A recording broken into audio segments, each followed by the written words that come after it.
Kalian sadar nggak sih kalau gerakan paling umum di sekitar kita, mulai dari planet yang ngorbitin bintang sampai roda mobil yang berputar, itu nyimpen satu rahasia. Sebuah paradoks yang seolah-olah ngelawan logika kita soal percepatan. Nah, hari ini kita bakal bongkar bareng-bareng misteri gerak melingkar ini.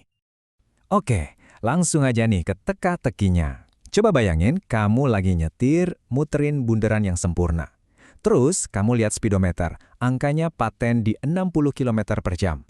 Nggak nambah, nggak kurang. Pertanyaannya, apakah mobil kamu itu sebenarnya lagi mengalami percepatan? Pasti kita mikirnya, ya nggak lah, kan kecepatannya tetap. Tapi, apa benar begitu? Nah, ini dia yang namanya paradoks kecepatan konstan. Rasanya aneh banget kan? Kok bisa ada percepatan kalau laju kita nggak berubah sama sekali? Itu kayak bilang kita lari makin kencang padahal lagi diam di tempat. Tapi siap-siap ya, karena fisika punya jawaban yang bakal bikin kita mikir ulang semuanya. Jawabannya adalah, iya, kamu beneran lagi berakselerasi, meskipun jarum speedometer kamu nggak gerak sedikit pun. Loh, kok bisa? Nah, inilah misteri yang akan kita pecahkan bareng-bareng sekarang.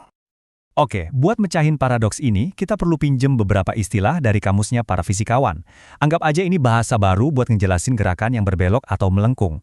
Dan tenang, ini nggak serumit kedengarannya kok. Kuncinya, pakai analogi. Kita bakal bandingin aja gerak melingkar ini sama gerak lurus, sesuatu yang udah kita paham banget di kehidupan sehari-hari. Dengan cara ini, konsep-konsep yang tadinya asing jadi terasa lebih gampang dicerna. Coba deh lihat perbandingan ini.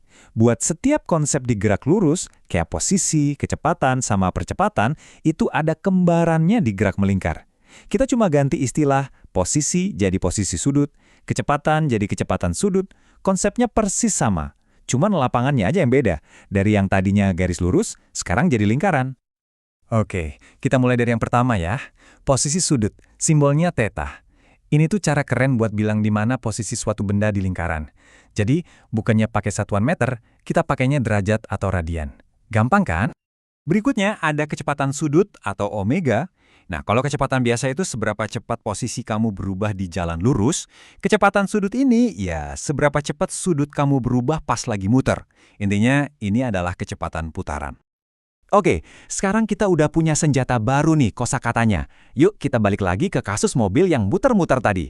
Kunci buat mecahin paradoksnya itu ada di satu jenis percepatan yang sering banget kita lupain. Dan ini dia nih kuncinya. Disinilah letak kesalahpahaman kita semua selama ini. Percepatan itu bukan cuma soal perubahan kelajuan. Dalam fisika, percepatan itu adalah perubahan velositas. Dan ternyata kelajuan sama velositas itu dua hal yang beda banget. Jadi, apa sih bedanya velositas sama kelajuan? Gini deh, kelajuan itu cuma angka yang kamu lihat di speedometer. Tapi velositas, dia punya dua komponen, kelajuan dan arah. Jadi kalau salah satu dari dua hal ini ada yang berubah, entah angkanya atau arah geraknya, berarti velositas kamu juga berubah. Nah, sekarang kita balik lagi ke mobilnya. Kelajuannya emang konstan di 60 km per jam. Tapi coba perhatiin arahnya. Tiap detik, bahkan tiap milidetik, arah mobil kamu itu berubah. Yang tadinya lurus ke depan, jadi agak nyerong, terus belok, dan gitu seterusnya. Arahnya nggak pernah sama. Dan disinilah momen ahanya. Karena arah kamu terus-terusan berubah, itu artinya velositas kamu juga lagi terus-terusan berubah. Dan sesuai definisi fisika, setiap perubahan velositas, mau itu perubahan laju atau perubahan arah, adalah percepatan. Selesai, paradoksnya terpecahkan. Jenis percepatan yang kerjaannya cuma belokin arah, ini punya nama keren loh, percepatan sentripetal. Artinya itu mencari pusat. Dan emang tugasnya gitu, narik benda terus-menerus ke arah pusat lingkaran, yang maksa benda itu buat terus berbelok dan nggak kabun lurus. Oke, jadi sekarang kita tahu kalau ada percepatan meskipun kelajuan kita konstan. Tapi gimana kalau pas lagi nikung itu kita sambil ngegas? Apa yang terjadi kalau laju kita juga ikut berubah? Nah, terus percepatan yang biasa kita kenal, yang bikin kita nempel di jok pas ngegas atau ngerem, itu namanya apa dong dalam kasus gerak melingkar ini? Ternyata ada namanya sendiri juga.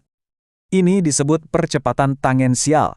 Tangensial itu artinya menyinggung lintasan lingkarannya. Jadi, inilah percepatan yang tugasnya bikin kamu makin cepat atau makin lambat di sepanjang jalur putaran itu. Anggap aja, ini adalah percepatan pedal gasnya. Oke, jadi sekarang kita punya dua jagoan percepatan nih. Satu buat ngubah arah, satu lagi buat ngubah kelajuan. Dan di dunia nyata, seringnya mereka berdua ini kerja barengan. Coba deh bayangin gini, percepatan sentripetal itu ibarat setir mobil kamu. Tugasnya cuma satu, belok. Nah, percepatan tangensial itu pedal gas sama rem kamu. Tugasnya juga cuma satu, nambah atau ngurangin laju. Keduanya ini bisa kerja sendiri-sendiri atau barengan buat menghasilkan satu gerakan yang utuh. Nah, jadi pas sebuah mobil nikung sambil ngebut, dia itu sebenarnya ngalamin dua percepatan ini barengan. Ada percepatan sentripetal yang bikin dia tetap di jalurnya yang melingkar, dan ada percepatan tangensial yang bikin dia makin ngacir. Percepatan total yang dirasain mobil itu ya gabungan dari keduanya. Oke. Teorinya keren. Tapi, emang pentingnya apa sih buat kita sehari-hari? Jawabannya, ini tuh ada di mana-mana loh, dari jalanan yang kita lewatin sampai ke stasiun luar angkasa. Kenapa mobil bisa belok? Itu karena ada gaya gesek ban yang ngasih percepatan sentripetal. Mesin cuci di rumah? Itu pakai percepatan sentripetal buat melempar air keluar dari baju kamu. Bahkan nih, ide stasiun luar angkasa masa depan yang bisa muter buat bikin gravitasi buatan itu pakai prinsip yang sama persis.